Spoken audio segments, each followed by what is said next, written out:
లేకుండా మనం direct Q&A సెషన్లోకి వెళ్ళిపోదాము. అగో ఆల్రెడీ మూర్తి గారి దగ్గర మైక్ ఉంది కాబట్టి మూర్తి గారు, మామూలుగా మేము హీరోల్ని అటు తిరిగి ఒక హాయ్ చెప్పండి అంటాము, ఇప్పుడు మిమ్మల్ని అనేలా ఉంది, ఒకసారి మీరు అటు తిరిగి ఒక హాయ్ చెప్పాలేమో. మార్కెట్లో మీకు రేస్ చూస్తుంటే పిచ్చెక్కిపోతుంది సార్.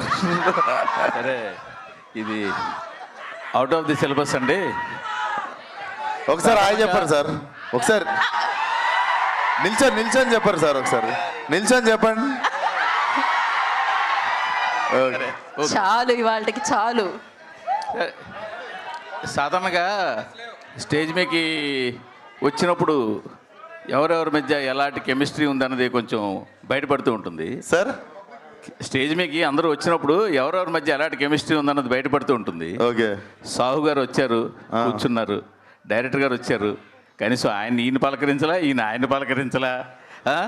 పైగా చెప్పేది అంటే సాహు గారు ఏమో ఆయన పక్కన ఉన్న ఆయన పలకరించారు, డైరెక్టర్ గారు ఆయన పక్కన ఉన్నవాడు పలకరించారు.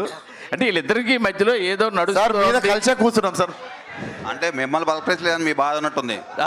మీరు డైరెక్టర్ గారికి మధ్య ఏదో నడుస్తోంది, ఏంటది? ఏం నడుస్తుంది సార్ మీ ఇద్దరి మధ్యలో?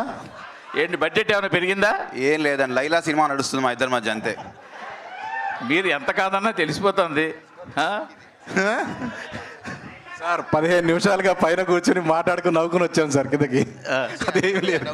సరే, ఎందుకు డైరెక్టర్ గారు సార్, లైలా సినిమా టార్గెట్ ఏంటి? Only to entertain people or something more? ఏంటి? Entertainment sir. డెఫినెట్లీ కడుపు పని నవ్విస్తుంది. సరే, రియాక్షన్స్ కనబడుతుంది. విశ్వక్ గారు ఇక్కడ. Hi Vishwak, hi.